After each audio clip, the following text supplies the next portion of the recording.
So, yun guys. Mga 1 week or 2 weeks daw bago ito matapos. Yan siya guys. Ayan, nakaabang siya sa second floor. Ito yung magiging studio namin. Tapos, mga pinaka-kwarto para sa vlog. Yan, dito namin banda ilalagay. Katulad ng sinabi ko kanina, salute ako sa mga construction worker, no? Ano ba to? Ang bigat! Ang bigat niya! Grabe! Grabe, ang hirap pala. Ang sakit sa kamay. Hi guys! Welcome back again to our channel. So, for today's video guys, so ayan, as you can see sa aming likuran, ayan. So, ito yung, ayan, si Daddy. So, bahay ito nila Daddy, ayan. So, nire-renovate siya ngayon. And yun yung i-vlog natin for today. So, ayan, ito nga pala yung kapatid. Ayan, pakilala mo naman yung kapatid mo. Ito nga pala yung kapatid ko, si Sikyas.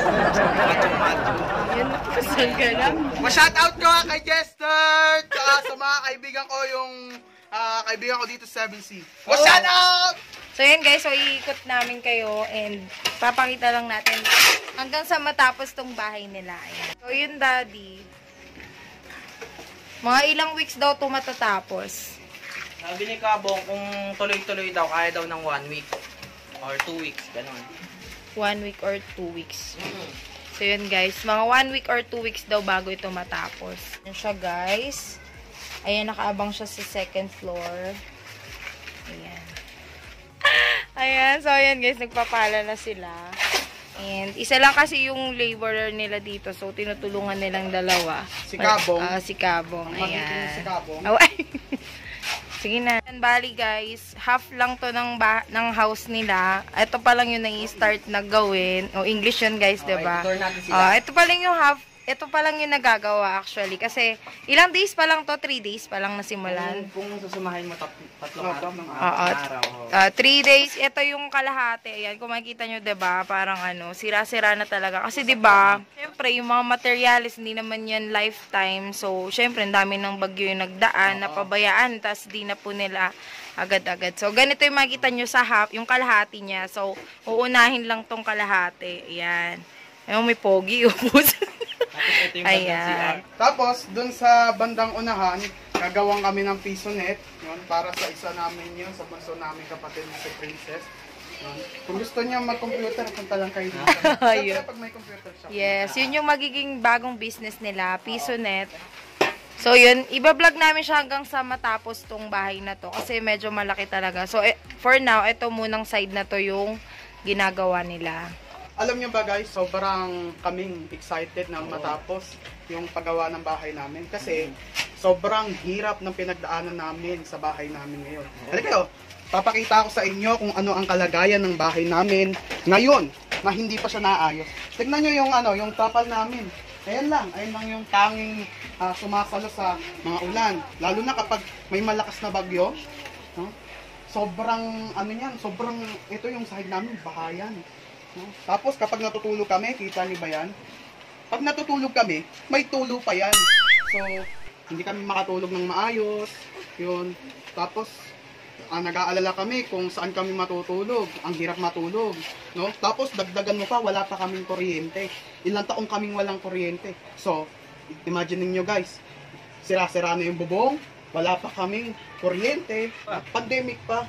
No? Kaya, sobrang excited kami na ngayon ay ginagawa na yung bahay namin. Kung nakikita nyo, dalawang ano lang yan, kama, isa, dalawa, tapos meron kaming dalawang folding bed kasi apat kami ni mapapanatulog na dito. Kapag walang ulan, nailalatag namin dito yung folding bed na dalawa. Kapag umuulan, siksikan, tabi-tabi. Kasi halos, etong kalahati ng bahay, 1/4 lang ang nagagamit. Kasi nga, puro tulo, grabe ang tulo, parang may waterfalls. Isipin nyo guys, napakalaki ng bahay namin. Ang nagagamit lang namin 1/4. Kumbaga sa 1 kilong bigas, ang pwede mo lang kainin 1/4, 'di ba? Ganun kahirap. Tapos wala pa kaming kuryente kaya pag gabi umulan, wala pang kuryente. Mas pandemic pa, 'di ba? Wala nang makain, wala pang matulog, wala nang masilungan. Yan. Pag nagsasampay kami, problema din namin kasi saan namin isisilong? Tumutulog din sa loob. 'Di ba? Pag gabi nga pwede kang mag-stargazing habang ka nakahiga Makita mo yung makita mo yung tinag ng buwan talaga. Side na to, ito naman yung banyo namin, kusina namin. Kung makikita mo, yan, butas-butas din siya, no? Tapos may manok pa kami. Yung kakatayin namin yan. Ayan, kita ninyo, wasak-wasak yan. Ito yung dati naming kusina. Yan, dyan kami nagluluto, dyan kami naghuhugas. Pero dala nga ng kasiraan ng mga kagamitan, eh, hindi na. No? Pati yung CR namin, kung makikita ninyo, pag nagsi-CR ka dyan, tapos geometry box ka, no? Umuulan, instant ligo. No? Instant ligo ka na, libre tubig pa. No? So, anong masasabi nyo guys? No? Comment down below. Ayos ah. Comment down below, no? So, kung kayo ang nasa sitwasyon namin, ano kaya ang mararamdaman ninyo? Ano kaya yung gagawin ninyo? No? Para ba sa inyo isa tong magandang experience sa buhay? Kaya nyo kaya yung ganitong uri ng pamumuhay? No? Kasi yung iba sa atin sanay sa mga mararangyang buhay, pero kami dito kami nasanay sa ganitong klase ng buhay. So, comment down below para malaman namin yung inyong mga suggestion. So ngayon guys, tutulungan natin si Kabong. Ayan si Kabong. Yan. Siya yung Kaway, Kabong. Kabong, kaway ka, Kabong. Ayan. Si Kabong, siya yung pinaka-leader namin dito. Tinutulungan lang namin siya.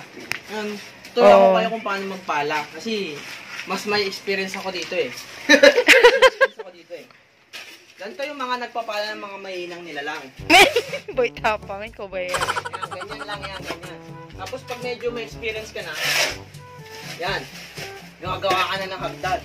Pero pag professional ka, marami kang pwedeng gawin. Ganito first. Di ko na. First pa lang yun, second. Semento lang. Semento, wait lang. Yun, nakabot na namin si Kabong, no? Ayan po yung ginagawa.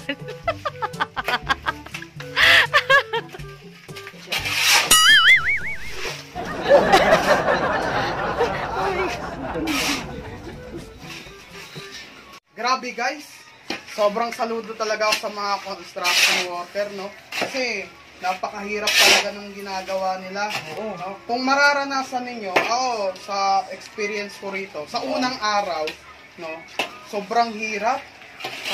Hindi mo alam yung gagawin mo, kung paano ka magpapala, tapos bubuhati mo pa yung hollow blocks. Akala ninyo magaan yan. Akala nyo magaan? Pag binuhat nyo yan, masakit na sa kamay, ang bigat pa. No? Sa una ninyong pag-arangkada sa pagbuhat, malakas pa kayo. Bandang gitna, nanginginig na kayo.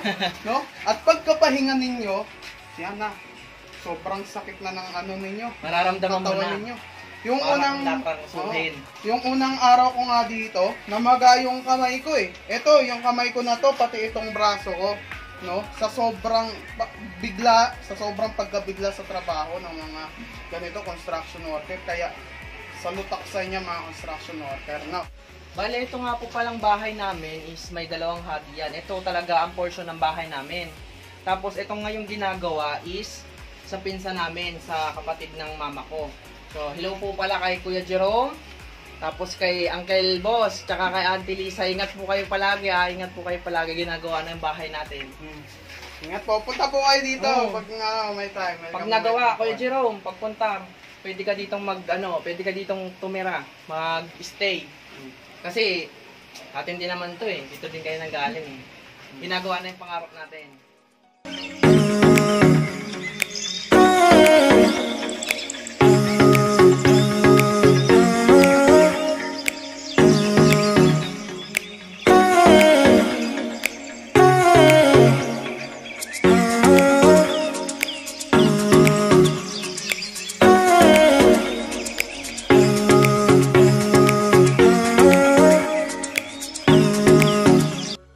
So yun guys, no, tara, sama ko kayo sa aktual na ginagawa namin nila Kabong, no. Tara! Yan. Ngayon. So ayun nga guys, no, ang tawag sa ginagawa ni Kabong ay nagpapalitada, no. Ayun yung nakikita ninyo kapag nagko-construction, yun yung naglalagay ng hollow blocks, naghahalo ng semento, tapos ayan, nilalagyan ng hollow blocks. Yan, may mga layer ng hollow blocks, tapos lalagyan ng semento, no?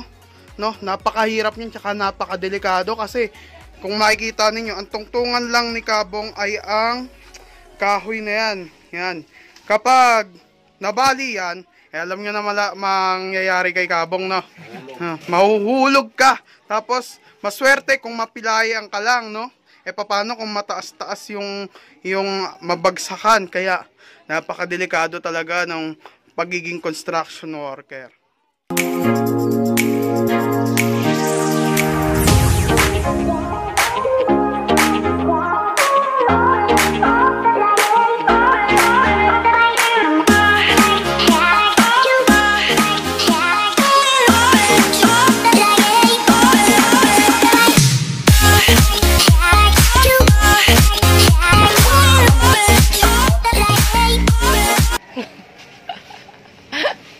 Hindi nyo ba i-request na kumanta ako? Hindi ako nang isacrifice ang aking dangal. Oh, tara, pala.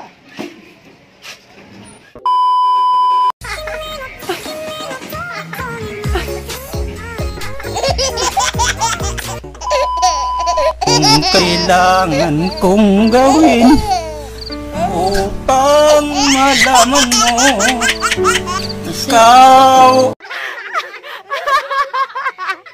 So ayan guys, no, papakita ko sa inyo ngayon yung graba tsaka buhangin na binuhat namin kanina. Yan, ang dami niyan guys, no. Sobrang hirap magbuhat. Yung buhangin okay pa medyo magaan Pero yung graba, lalo na kapag basa, nako, napakabigat niyan. Lalo na, dalawa lang kami ni Kuya nagbubuhat niyan kanina. No? Nanghiram kami ng kariton para hindi kami masyadong mabigatan. So nakakahingal guys, pagpapala pa lang namin, no? Hirap na. Oh. Isipin ninyo, hindi pa kayo gumagawa ng bahay niyan. Nagbubuhat pa lang kayo. Pagod na yung katawan ninyo. What more kung gagawin nyo pa yung bahay. No? Kaya, katulad ng sinabi ko kanina, salute ako sa mga construction worker, no? Huwag nyo silang i-ismolin kasi napakahirap ng gawain nila, no? Karamihan sa mga kapitbahay natin o kaya mismong tatay natin, construction worker, no? Sobrang pagod nila.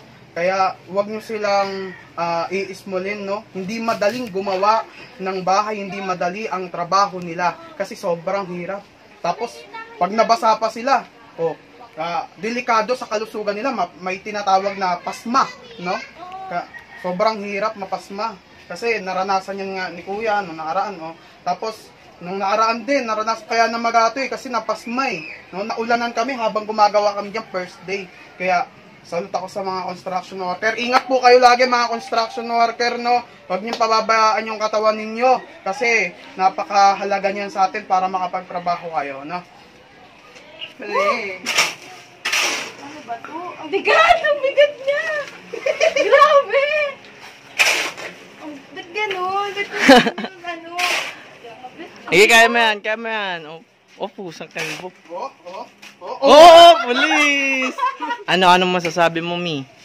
Grabe, ang hirap pala. Ang sakit sa kamay. Hi, hello, Ayan. annyeong. Ito yung pangatlong kapatid, yung bunso nila, Sek. Ayan. Ito yung mga friends niya. Hi! Hi kayo, hi! Ayan. Mga K-pop girls yan. Yung mga yan. Mga addict sa K-pop.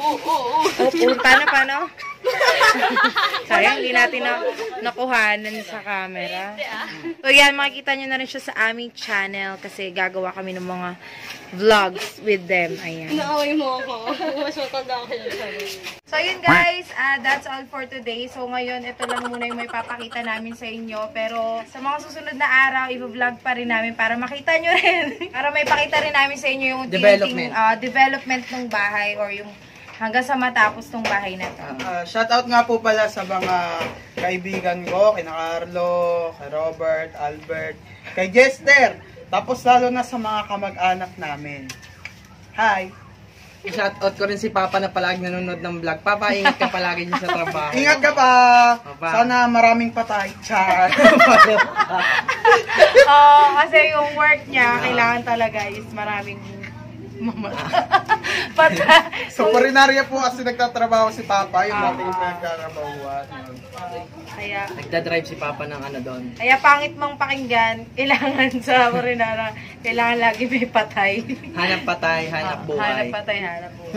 So yun guys, that's all for today. Salamat sa mga nanood. See you on our next vlog. Bye!